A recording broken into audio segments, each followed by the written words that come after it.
टाका मग आज लास्ट टॉपिक काय सेट्सचा ॲप्लिकेशन्स ऑफ सेट्स. म्हणजे हा टॉपिक शिकल्यानंतर तुम्हाला सेट्स समजून जाईल तुमचं. ॲप्लिकेशन ऑफ सेट्स काय असते. ॲप्लिकेशन ऑफ सेट्स इथं तुम्हाला लक्षात येऊन जाईल. आपण आतापर्यंत सेट्समध्ये बरेचसे गोष्टी शिकलो. सेट्स म्हणजे वेल डिफाईन्ड कलेक्शन ऑफ ऑब्जेक्ट. त्यानंतर सेट्सचे दोन मेथड शिकलो आपण. त्याला आपण लिस्ट मेथड आणि रूल मेथड शिकलो. त्याच्यानंतर त्याला टाईप्स ऑफ द सेट्सचे टाईप्स घेतले. तशा सगळ्या गोष्टी आपण शिकल्यानंतर आपल्याला त्याच्यावर काही ॲप्लिकेशन्स आहे. म्हणजे आपण सेट्स डेली यूज कुठं करतो. म्हणजे मॅथमॅटिक्समध्ये डेली यूज होतेच, पण अजूनही कुठे जरी यूज होईल तो. म्हणजे एखाद्या डेली लाईफमध्ये एखादे एक्झाम्पल्स असले, डेली लाईफमध्ये एखादे प्रॉब्लेम्स असले, तर ते प्रॉब्लेम सॉल्व्ह करण्यासाठी आपण काय करतो, सेट्सचा यूज करू शकतो. त्याच्यामध्ये समजून तुम्हाला आता सेट्सचा यूज होते कसे. त्याच्यामध्ये लक्षात ठेवा की सगळ्यात पहिले काही रूल्स आहेत सेट्सची. त्यामध्ये तुम्हाला 3 फायनाईट सेट घ्या लागतील. म्हणजे A B C are finite sets. आपण इनफायनाईट घेऊ शकत नाही. आपण काय केलं, फायनाईट सेट्स घेतले. 3 फायनाईट सेट्स घ्यायचे की ज्याच्यामध्ये आपण एलिमेंट्स त्याचे काय करू शकतो, काउंट करू शकतो 100%. म्हणजे लिमिटेड एलिमेंट्स असतील तिन्ही सेट्समध्ये. आणि त्याच्यावरून आपण त्याची काही फॉर्म्युले फॉर्म करू शकतो. आता तुम्हाला मी एक गोष्ट शिकवलेली आहे की ए सेटमध्ये 1 2 3 आणि 10 1 2 3 अप टू 10पर्यंत एलिमेंट्स आहेत ए सेटमध्ये. तर मला सांगायचं आहे की एन ऑफ ए म्हणजे या सेटमध्ये टोटल एलिमेंट्स किती, म्हणजे number of elements in the set. तर तुम्हाला माहीत असेल की 16. कारण आपण त्याला काउंटिंग केली 1 2 3 अप टू 10पर्यंत. तर बरोबर किती भरतात, 10च एलिमेंट भरतात. म्हणून याच्यात ए सेटमध्ये किती आहे, 10 एलिमेंट्स आहेत. सिमिलरली बी सेटमध्ये काढायला गेले तर एन ऑफ बी, सी सेटमध्ये काढायचं एन ऑफ सी. नंतर आपण दोघांचं युनियन शिकलो, दोघांचं इंटरसेक्शन शिकलो. तर आपल्याला दोघांच्या इंटरसेक्शनमध्ये युनियनमधले जर एलिमेंट काढायचे असेल तर एन ऑफ ए युनियन बी. इंटरसेक्शनमध्ये काढायचे असेल तर एन ऑफ ए इंटरसेक्शन बी. तर ह्या सगळ्या गोष्टी तुम्ही ऑलरेडी म्हणजे तुम्हाला डेफिनेशन मी अगोदर घेतलेली आहे. या सगळ्या गोष्टीचं कॉम्बिनेशन याच्यामध्ये कसं होते त्याला तुम्हाला इथून लक्षात येईल.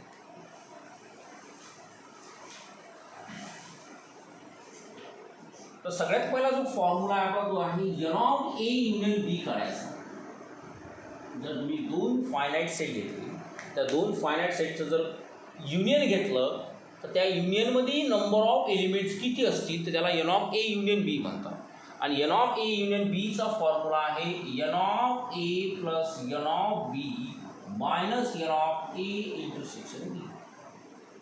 त्याला कसं यायचं, n of A union B equal to N of A plus N of B minus N of A intersection B. सर्वात इम्पॉर्टंट फॉर्म्युला आहे लक्षात ठेवा. हा भरपूर कामा पडेल तुम्हाला.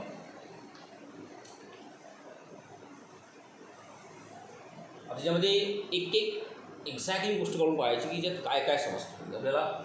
याच्यातमध्ये असं सांगितलं आहे की जर इफ कंडिशन्स पहा, दिस इज अ कंडिशन, याला नोट करू शकता तुम्ही.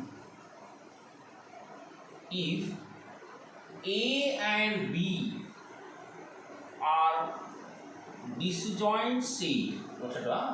हे जर A and B are disjoint set म्हणजे याचा अर्थ असा होतो की दोघांचं इंटरसेक्शन हे काही फाय.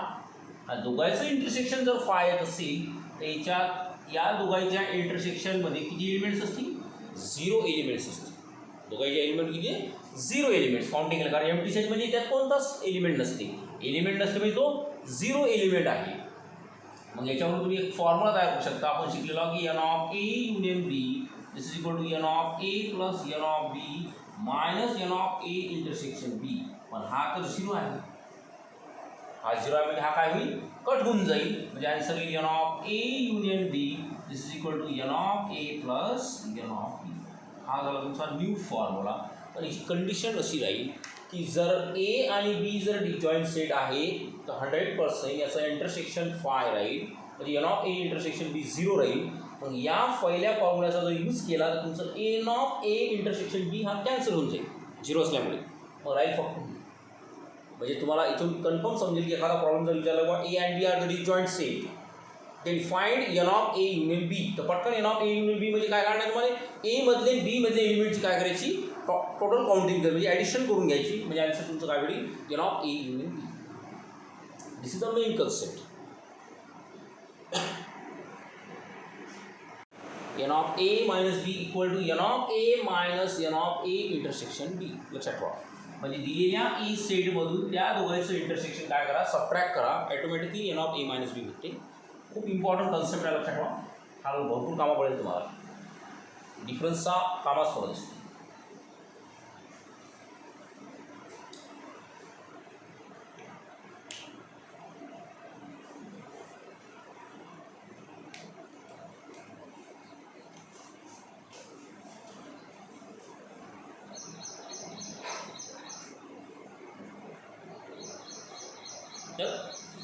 नेक्स्ट पार्ट डिफरन्स शिकल्यानंतर लगेच पार्ट येते सिमेट्री. म्हणजे ए सिमेट्रिक विथ बी म्हणजे दोन सिमेट्रिक सेट्स घेतले आपण. या दोघांचा डिफरन्स म्हणजे सिमेट्रिक फॉर्म कसा काढला जातो तर एन ऑफ ए सिमेट्रिक बी. सरळ सरळ हा दिसतो सिम्बॉल ऑफ सिमेट्रिक फॉर्म. आता मला सॉल्व करताना मी तुम्हाला एक फॉर्म्युला लिहिलेला आहे किंवा A symmetric B this is equal to A union B minus A intersection. A union B minus A intersection B हा फॉर्म्युला तुम्हाला कंडिशनमध्ये लिहून द्या नोटमध्ये. मग याच फॉर्म्युल्याच्या बेसवर आपण हा फॉर्म्युला सॉल्व करू शकतो. मग n of A symmetric B याला लिहू शकता तुम्ही n of A union B minus N of A intersection B. आता यालाही पुढे आपल्याला रिकवर म्हणजे याला पुढे सॉल्व करता येते. प्रूफ का कसा याचा फायनल फॉर्म्युला कसा फाइंड होईल. This is the n of A symmetric B. आता एन ऑफ ए युनियन बीचा फॉर्म्युला आपण सगळ्यात पहिला काय शिकलो याचा फॉर्म्युला शिकलो n of A plus N of B minus N of A intersection B. याचा फॉर्म्युला हा मायनस साईन आणि हा लास्टमध्ये n of A intersection B. मग पुन्हा याला काय करू शकता n of A plus N of B minus. आता पहा याचा कोएफिशियंट -1 आहे याचा कोएफिशियंट -1 आहे दोन्हीही सेम आहे. मग -1 प्लस -1 आणि -1 -2 एन ऑफ ए इंटरसेक्शन बी.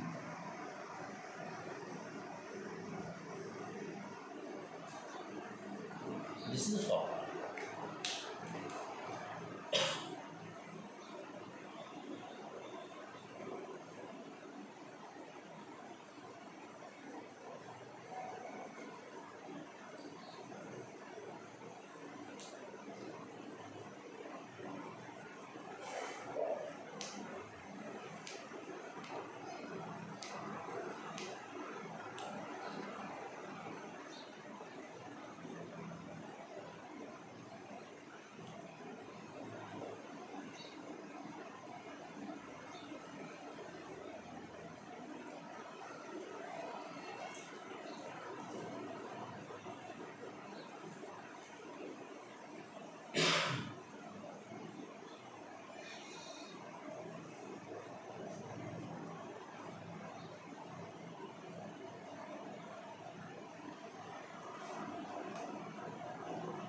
याच्यावर फॉर्म्युला काय झाला की N of A plus N of B minus 2 times N of A intersection B.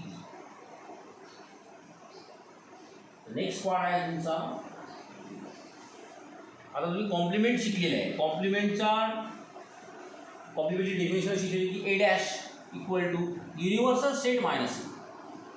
Universal set minus A आणि याची डेफिनेशन राहील किंवा x such as at x belongs to. लक्षात ठेवा x belongs to U. X हा U ला belongs असेल but x does not belongs to A. म्हणजे एक्स हा युनिव्हर्सल सेटमध्ये असेल पण कशात नसेल ए सेटमध्ये नसेल. याची क्यू व्हेन डायग्राम तुम्हाला काढून दाखवली होतीस की हा ए सेट आहे, हा युनिव्हर्सल सेट आहे, पण तुम्हाला हा जो पार्ट खाली दिसत आहे हा पूर्णचा पूर्ण ए डॅश आहे. मग त्यांनी तेच सांगितलेलं आहे की ए यूशीज कनेक्टेड ए डॅश आहे. दिसतं तुम्हाला यूज आहे युनिव्हर्सल सेट जिथे आहे तिथे तुम्हाला ए डॅश असं दिसतं की खाली पार्टमध्ये आहे. पुरा युनिव्हर्सल सेटच आहे हा, पण विषय की हा यू ए डॅश, ए डॅशमधला एलिमेंट कोणाशी बिलॉंग्स करेल, यूला बिलॉंग्स करेल, म्हणजे युनिव्हर्सल सेटमध्ये आहेच. पण तो ए डॅशचा एलिमेंट कोणाला बिलॉंग्स करणार नाही, एला बिलॉंग्स करणार नाही. कारण असं आहे की या दोघांचं इंटरसेक्शन जर घेतलं बाय रूलनुसार याचा आन्सर एम्प्टी सेट.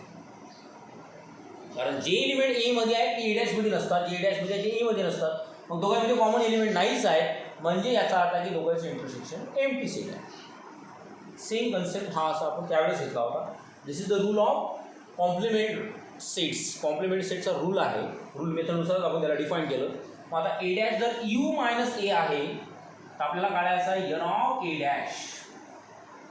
काय काढायचं आहे, एन ऑफ ए डॅश. मग एन ऑफ ए डॅश काढताना आपण काय करू की जर A dash equal to U minus A तर N of A dash equal to N of U minus N of, काय सांगायला, n of U minus N of ए.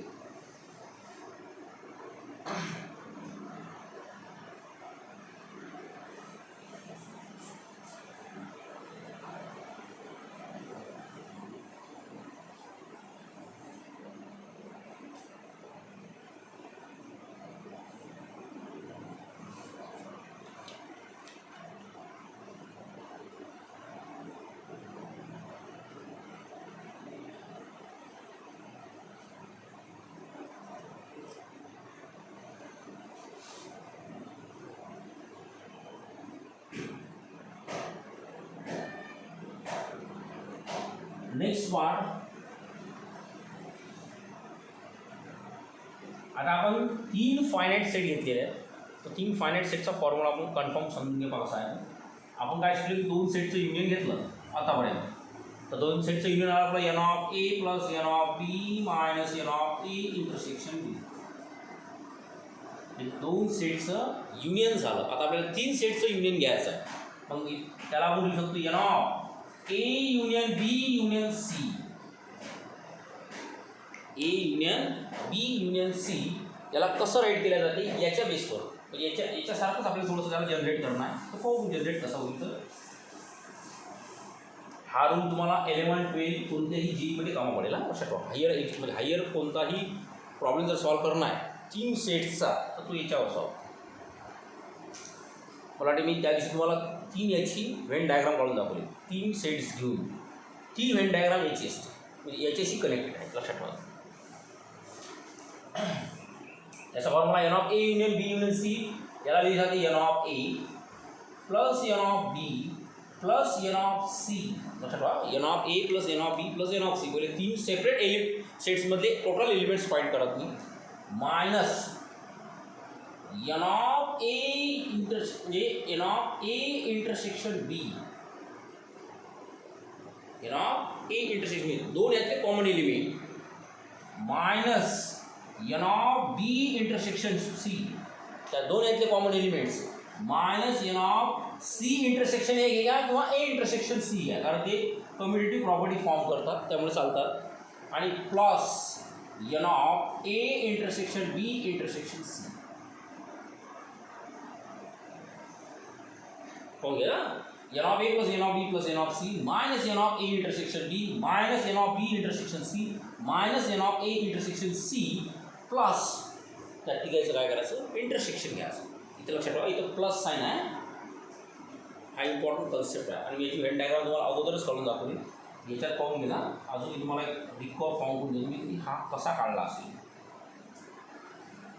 हा एक सेट, हा सेकंड आणि हा थर्ड. तर हे जे तुम्हाला दिसत आहे लक्षात ठेवा, दिस इज पॉईंट. हा म्हणजे तुमचा A intersection B intersection C, तिन्ही याचं इंटरसेक्शन.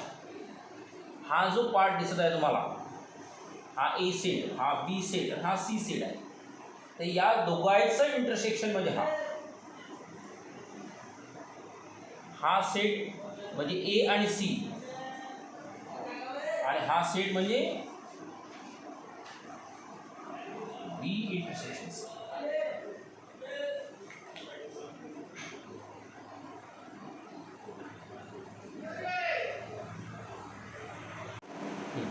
नेक्स्ट बघा, number of elements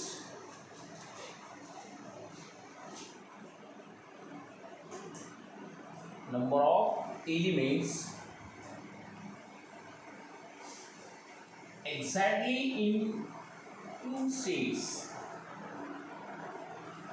exactly in two sets. तुम्हाला काय करायचं की number of elements exactly in two set, कोणत्या तरी दोन सेटमध्ये एक्झॅक्टली एलिमेंट्स फाइंड करायचे, ती नंबर ऑफ. तर तो येईल तुमचा N of A intersection B plus N of B intersection C plus N of A intersection C minus 3 times A intersection B intersection C. आतापर्यंत आपण पहिल्या फॉर्म्युलाचे 3 मायनस घेतले होते, हा प्लस होता. आता तुम्हाला काय करायचं की ही तिन्ही प्लस घ्यायचे -3 टाइम्स, कारण तुम्ही 3 साठी घेताय. 3 साठी आता प्रत्येकाची स्पेशल येईल ना, एन ऑफ बी साठी स्पेशल, एन ऑफ बी साठी स्पेशल असेल.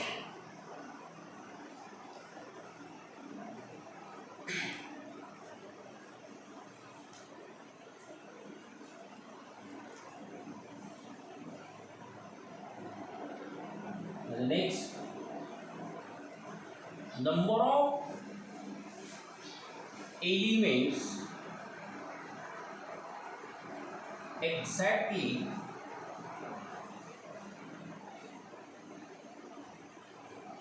one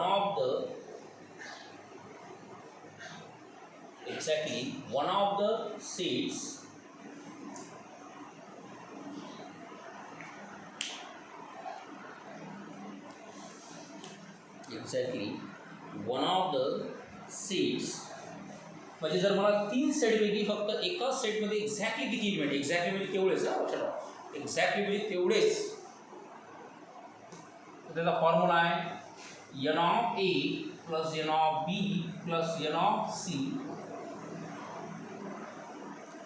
-2 times N of A intersection B -2 times N of B intersection C -2 times N of A intersection C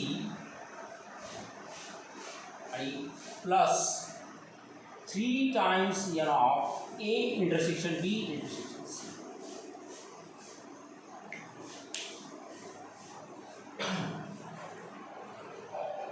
त्या अगोदरच्या फॉर्म्युला या फॉर्म्युला फक्त एकच डिफरन्स आहे, या प्रत्येकाला 2 नी मल्टिप्लाय केलेला आहे आणि इथं 3 नव्हता, 3 इथं मिळालं आणि इथं ॲडच आहे.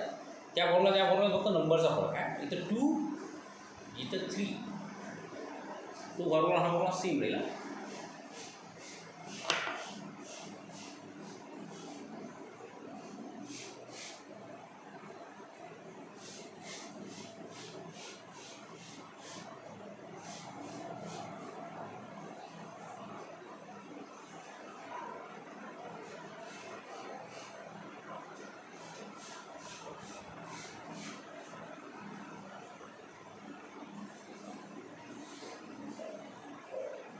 चला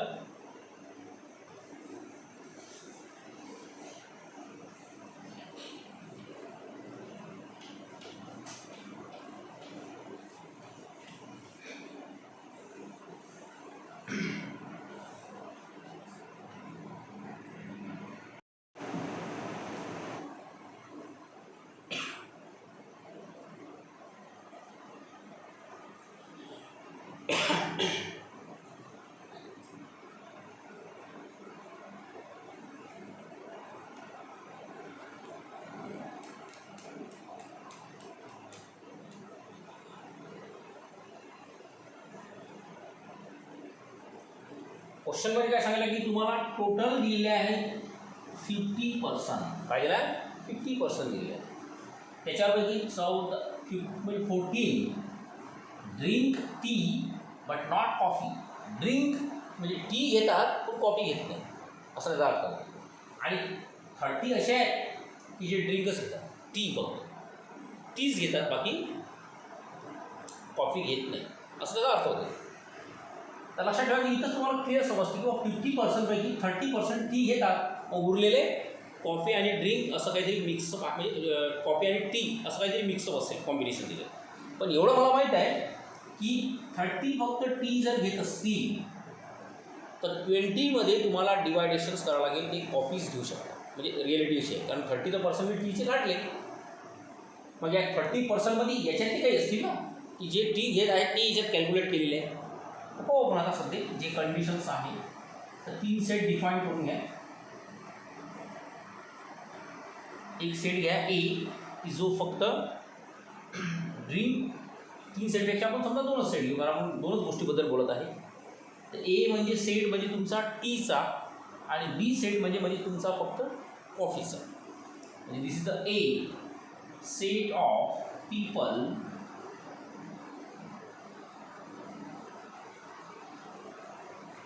ड्रिंकिंग टी, जे काय करतात फक्त टी ड्रिंक करतात, आणि सेट ऑफ पीपल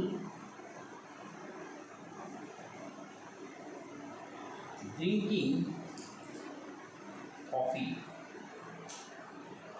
जे काय करतात फक्त कॉफी घेतात. आता एवढं क्लिअर लक्षात येऊन जाईल. टोटल पर्सन दिला तुम्हाला, टोटल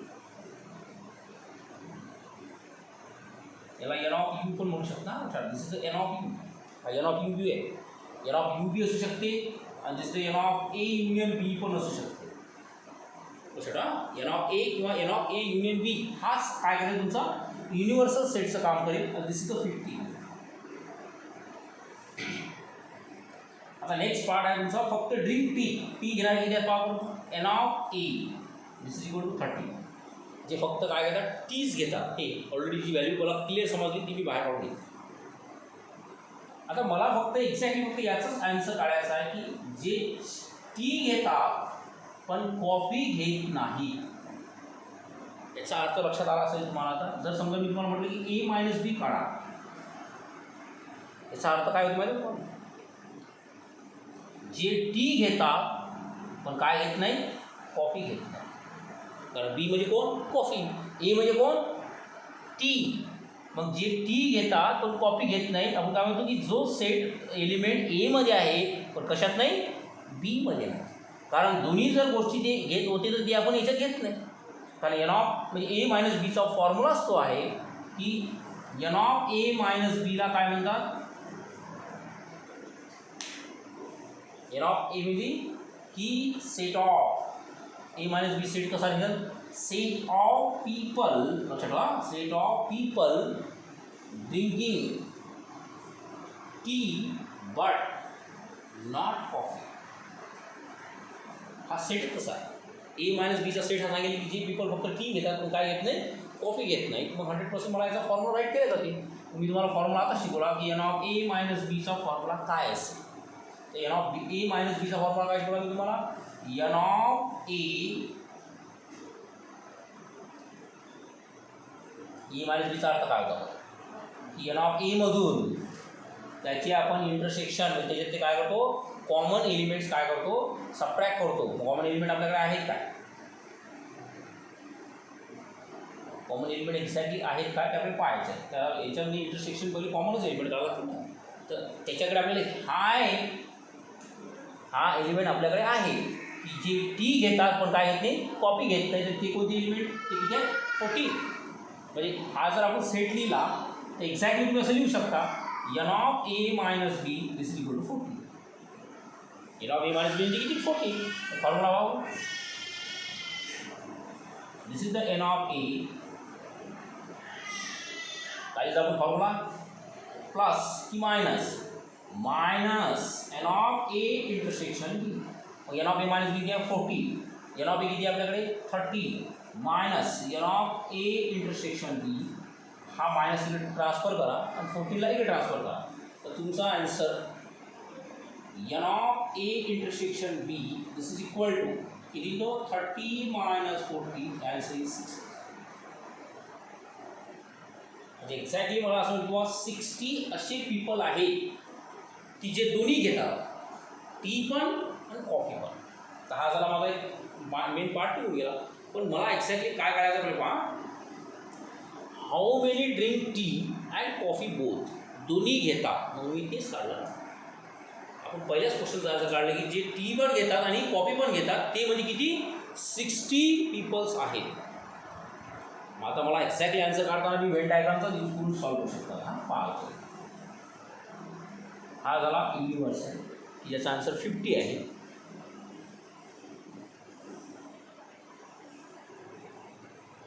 हा ए सेट म्हणजे ती टी, फक्त ओनली टी, आणि ती किती आहे माझ्याकडे 30. त्याच्यानंतर माझ्याकडे बी सेट. बी सेट म्हणजे काय, जे फक्त काय घेतात कॉफी, त्याची माझ्याकडे अजून काही आयडिया आली नाही. पण माझ्याकडे एवढं मला माहिती आहे की माझ्याकडे 60 असे पीपल मिळाले की जे दोन्ही घेतात. मग आता मला इथून क्लिअर लक्षात येईल की माझे स्टुडंट म्हणजे बाकीचे पीपल्स किती आहे. तर माझे टोटल किती आहे 50. आता सेकंड क्वेश्चन जर आन्सर जर काढायचा आहे तर पहा कसं काढतात. क्वेश्चन असा आहे की how many drink coffee but not T. तर मी काय करेल, एक्झॅक्टली पहा आन्सर काढताना 50 मधून हा एन ऑफ ए काढून टाकायचा. तर माझ्याकडे आन्सर असं मिळेल, बीचं मिळेल. काय मिळेल, 50 मायनस 30. 50 मायनस 30 म्हणजे टोटलमधून जे फक्त टी घेतात ते काढून टाका, म्हणजे उरलेले एलिमेंट्स म्हणजे उरलेले पीपल्स काय घेतात, फक्त ओनली कॉफी. आणि क्वेश्चन तोच आहे की जे फक्त कॉफी घेतात पण काय घेत नाही, टी घेत. याचा अर्थ तुम्ही टी घेऊ शकता, तसेही यूज करा, असं यूज करू शकता. हे रायटिंग करून घ्या पहिले, म्हणजे मग तुम्हाला त्याचे आन्सर सेकंड सांगतो कसं.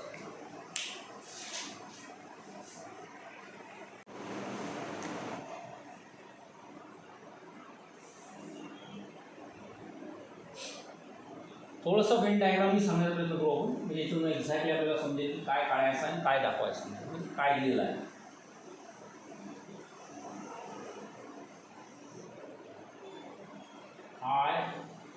याची म्हणजे हिंदी, जे हिंदी स्पीक म्हणजे बोलतात ती. इंग्लिश जे स्पीक म्हणजे जे इंग्रजी बोलतात ते. आणि दिस इज द युनिव्हर्सल सेट. आता त्यांनी एक्झॅक्टली काय सांगितलेलं आहे, हा जो पार्ट आहे की जे हिंदी अँड इंग्लिश दोन्ही बोलते, दोन्ही लँग्वेज त्यांना जमतात. आता पाहून काय काय दिलेलं आहे. तर त्यांनी स्पष्ट सांगितलेलं आहे की 400 पीपल्स आहेत. This is the value of U. यालाच तुम्ही n of H union E union आहे ते, म्हणजे तुमचे तेवढेच पीपल आहेत. त्या 400 मध्येच तुम्ही डिवाईड केलेलं आहे. आता त्यांनी एक्झॅक्टली सांगितलं 250 म्हणजे 250 पीपल अशा आहेत की जे काय करतात, फक्त हिंदी स्पीक करतात, म्हणजे तिथं 250. आणि 200 पीपल जे फक्त इंग्लिश स्पीक करतात, दिस इज द 200 पीपल. मग तुम्हाला एक्झॅक्टली करायचं आहे की how many peoples can speak both Hindi and English, दोन्हीही बोलतात.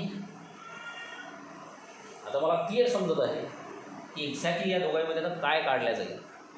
या दोघांचं काय होईल, इंटरसेक्शन काढलं जाईल. इंटरसेक्शन काढण्यासाठी मला फॉर्म्युला एक्झॅक्टली समजेल की आता काय करायचं आहे. तर माझा फॉर्म्युला एच म्हणजे set of people speak Hindi. H हा सेट असा आहे की जे स्पीक हिंदी करतात. E is the set of people speak English. जे पीपल काय करतात, इंग्लिश स्पीक करतात. आणि बाकी टोटल पीपल्स दिलेला आहे त्यांचा, म्हणजे एन ऑफ यू म्हटलं तर चालेल. N of H union E this is equal to 400. म्हणजे दोघांची युनियन दिली आहे, म्हणजे एन ऑफ यू दिलेला आहे तुम्हाला 400 पीपल्स आहे. आता मला काढायचा आहे माझा जो फाइंडिंग करणार आहे तो peoples can speak both Hindi and English. मग आपण रायटिंग कसं करतात, किंवा H intersection E. This is the set of people can speak both Hindi and English. आपण असा सेट क्रिएट केला की जे इंग्लिशही बोलतात आणि हिंदी बोलतात. इथं रायटिंग करताना वी नो दॅट आता आपल्याला फॉर्म्युला एकच नाही, आपण अलग अलग याला रायटिंग करत पाहायचा, म्हणजे अलग अलग नोटेशन यूज करू. तर आपण एच आणि यू वापरला. फॉर्म्युला आपला आहे फॉर्म्युला आहे N of H union E this is equal to N of H. आता मला एक्झॅक्टली पहिले व्हॅल्यू काढून घेऊ आपण, लागत मग नंतर रायटिंग करू फॉर्म्युला. पहिले व्हॅल्यू पाहाय. तुम्हाला जर म्हटलं एन ऑफ एच किती आहे, हिंदी बोलणारे पीपल किती, तर 250. इंग्लिश बोलणारे पीपल्स किती आहे, तर 200. आणि टोटल किती आहे, तर 400. आता फॉर्म्युला लिहायचा N of H union E this equal to N of H plus N of E minus N of H intersection E. याचा फॉर्म आहे तर 400. एन ऑफ एच किती आहे 250, हा आहे 200 minus N of H intersection E. 400 this is equal to, आता 250 plus 200 तर ते होते 450. This is n of H intersection E. हा तिकडे ट्रान्सफर करायचा आणि 400 तिकडे ट्रान्सफर करायचा, म्हणजे एक्झॅक्टली तो जो येईल त्याच्यानुसार आन्सर येईल तुमचं. मग असा आन्सर येईल N of H intersection E this equal to 450 minus 400. तर आन्सर येईल 50. म्हणजे हे जे 50 आहे ते म्हणजे तुमचे बोथ हिंदी अँड इंग्लिश. आता याच्यात ट्रिक्स कशी वापरायची, ट्रिक्स पहा. 400 पीपल टोटल आहे, फक्त 200 म्हणजे 250च पीपल हिंदी बोलतात, 200 म्हणजे 200च पीपल इंग्लिश बोलतात. काय करायची, या दोघांची करायची ॲडिशन. जे हिंदी आणि इंग्लिश या दोघांची करायची ॲडिशन. ती ॲडिशन मधून तुमचे टोटल पीपल काय करायचे, सबट्रॅक्ट करून टाकायचे. लक्षात ठेवा, या दोघांच्या ॲडिशनमधून टोटल पीपल सबट्रॅक्ट करायचे, म्हणजे आन्सर तुमचं एवढं येईल. एक्झॅक्टली तेवढेच पीपल समजतील की जे दोन्ही बोलतात. दिस इज द बेसिक्स.